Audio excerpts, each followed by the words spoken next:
Esse anticlímax aqui na Arena MRV, esse balde de água fria, tá broxada que o Galo dá na sua torcida.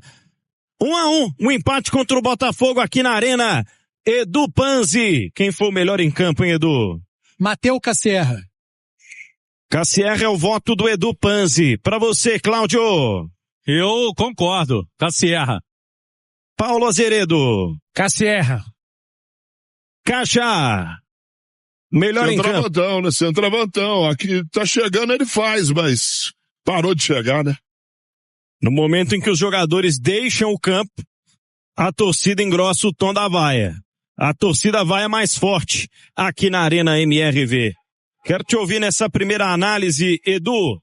5h58. O Galo empata num sabor bem amargo aqui na Arena MRV com o Botafogo 1-1. É um empate com sabor de derrota, evidentemente, porque você ganhava o jogo até os 45 minutos do segundo tempo, cara. E um jogo extremamente equilibrado, duríssimo. As duas equipes fizeram um bom jogo de futebol, é verdade. Desde o primeiro tempo, os números já traziam esse equilíbrio. Acho que teve um Atlético ligeiramente superior na primeira etapa, principalmente até o gol, até os 22 minutos. Depois o Botafogo teve mais posse, e o jogo se equilibrou, os dois goleiros tendo o mesmo número de trabalhos ali. O resultado do primeiro tempo foi justo. Veio a segunda etapa e o Atlético começou mal. O Botafogo melhor, levando vantagem na maioria das jogadas, segunda bola, chegando primeiro nas divididas. Aí o Galo melhora e reequilibra a partida e cria excelentes oportunidades. Um cruzamento do Lodi pro Coelho, que o Neto faz um defesaço. Um cruzamento do Maicon pro Vitor Hugo e ele perde um gol feito. Foram algumas boas oportunidades pro Atlético, mas o Botafogo também tinha, né? Bola na trave, no erro do chute do Danilo. Ela bate, se eu não estiver enganado, no Bedina, enfim, e acaba tocando a trave do Everson. Mas o jogo era muito equilibrado e o mínimo erro podia custar muito caro. E o Atlético cometeu o mínimo erro. Num lateral, ninguém sobe, o Alonso de costas marcando, e aí foi uma falta de sorte mesmo do zagueiro. A bola bate nas costas do Alonso e sobra pro Arthur Cabral livre. Aí tinha que ter alguém no Arthur. Não tinha ninguém. O centroavante livre na pequena área, já desequilibrado, gira e empata o jogo. Eu tô aqui para dizer que o resultado foi absolutamente justo, porque o jogo foi absolutamente isso aí. Jogo para empate, muito equilibrado. Mas é que o Atlético, o Galo venceu o jogo até os 45 minutos do segundo tempo, cara. E aí falta concentração, falta dar bico pra cima, fura a bola, como dizia o Vanderlei Luxemburgo. E aí acaba sofrendo o gol. O torcedor tá certo.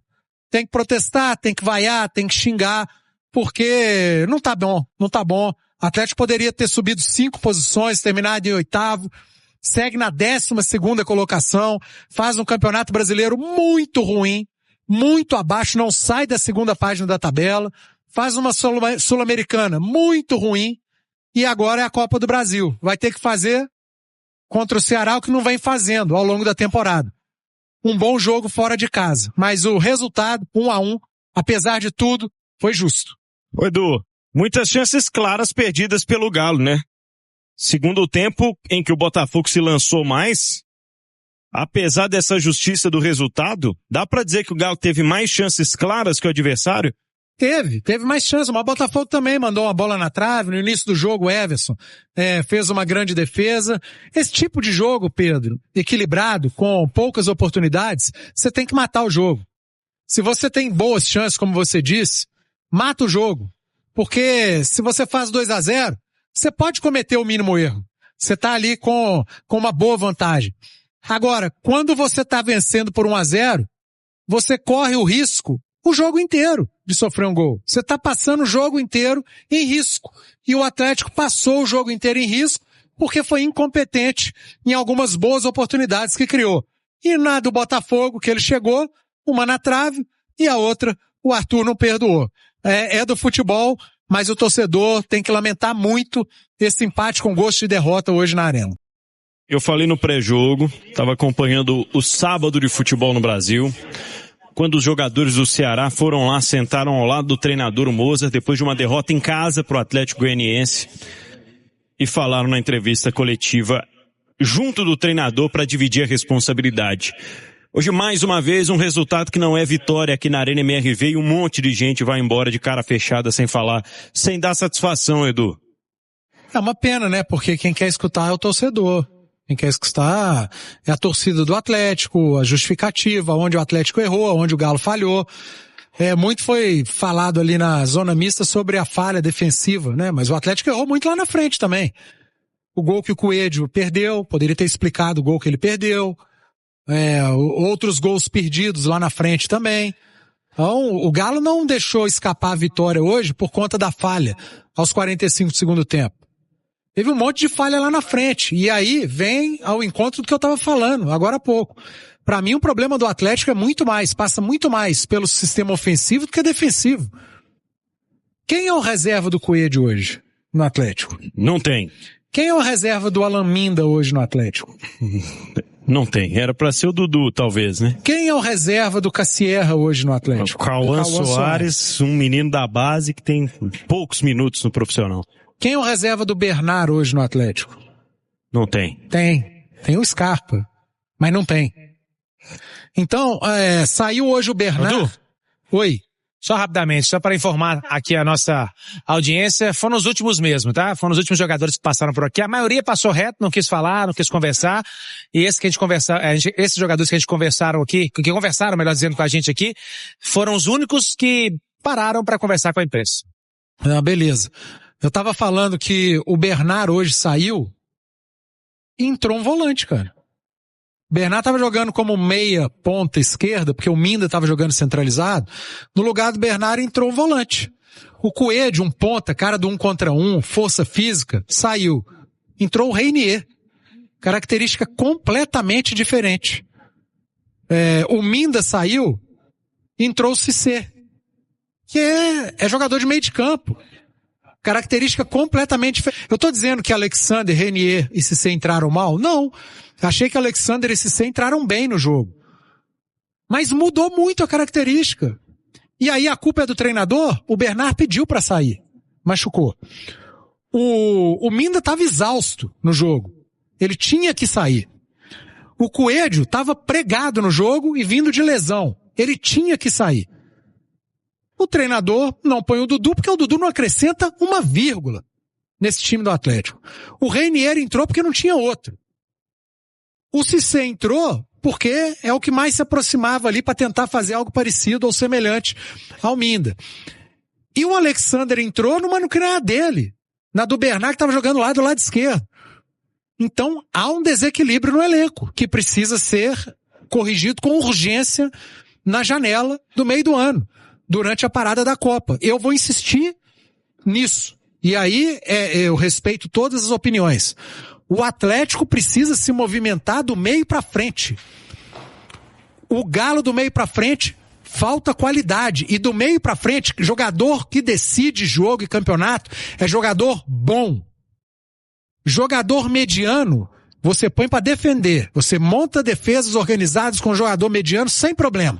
Agora, você não cria ataque qualificado com o jogador mediano. E hoje o Atlético tem um monte de jogador mediano no ataque. E por isso que a coisa vem com essa dificuldade toda. E olha, tá tendo que esticar a corda com eles todos. E aí, quando sai Bernard, Coelho, Minda, entra um volante, um atacante com característica diferente que é o Reinier, e um segundo, terceiro homem de meio de campo, que é o Cissé. O problema do Atlético para mim tá escancarado. É meio pra frente e vai ter que ser com isso aí que tem até a parada pra Copa. Eu tenho uma curiosidade, inclusive, Edu, a gente falava sobre isso na mesa redonda do Atlético essa semana, com o Henrique André, com o Marques, em relação ao espaço que será aberto na folha salarial do Atlético, que é alta, principalmente pensando no desempenho, com a saída do Hulk e a possível saída do Gustavo Scarpa. Porque são valores muito altos que poderiam representar uma oxigenação, um respiro maior em termos de elenco para outras peças. Dificilmente você encontra um bom jogador hoje que não ganha R$1 milhão por mês. Mas a gente está falando de muito mais que isso, num espaço que, claro, prevê também uma redução em função da parte financeira crítica que já dura um tempo. Agora, a gente sabe que talvez uma ou duas peças não vão equilibrar esse elenco, né, Edu? Pode ser pouco. Mas assim, hoje você não contrata atacante bom por menos de 1 milhão, esquece. O Hulk tá saindo aí, vai abrir um espaço de pelo menos 3 milhões de reais por mês na folha do Atlético. Se o Scarpa sair, esse espaço passa de 4 milhões, com certeza, tranquilamente. Você consegue ali, colocando um montinho a mais, trazer 3 grandes jogadores do meio pra frente, cara. E aí você junta com Vitor Hugo, que tá fora, mas esse é bom jogador. Você junta com Cassierra, que tem demonstrado ser um cara muito capaz de ajudar o Atlético e com condição de titularidade. Esse tem entregado sim.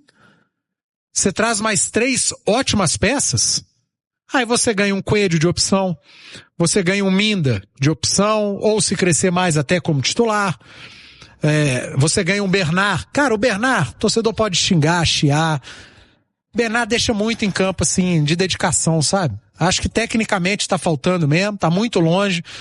Mas esse aí não rouba o clube, não. Esse aí se dedica, esse deixa tudo que pode em campo. O que não pode, infelizmente, a gente tem visto. Mas eu acho um cara útil para ser opção pro restante da temporada. Então, assim, pelo menos, mínimo 3 jogadores do meio pra frente para preencher a lacuna do Hulk e possíveis outras lacunas de jogadores que podem deixar o Galo no meio do ano. Porque, sendo muito sincero, com todo respeito, eu me policio muito pra não desrespeitar nenhum profissional.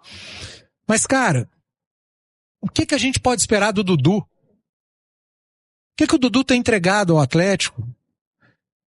Eu não consigo vislumbrar algo pro Dudu pro segundo semestre, que o Dudu, com a parada, com os treinos, vai melhorar muito, vai entregar. E é outro fato que pesa na folha. Talvez nem tanto, né? Porque me parece que o Cruzeiro paga parte dos salários, dos vencimentos dele. Mas é um cara que fica ali, tá encostado. Tá encostado e demanda dinheiro também. O Atlético precisa se movimentar assim na janela. Para dar equilíbrio a esse elenco e para fazer o time brigar em outra parte da tabela, precisa de mais qualidade do meio para frente. E eu tô muito convicto disso. A gente até comentava hoje em off aqui, né?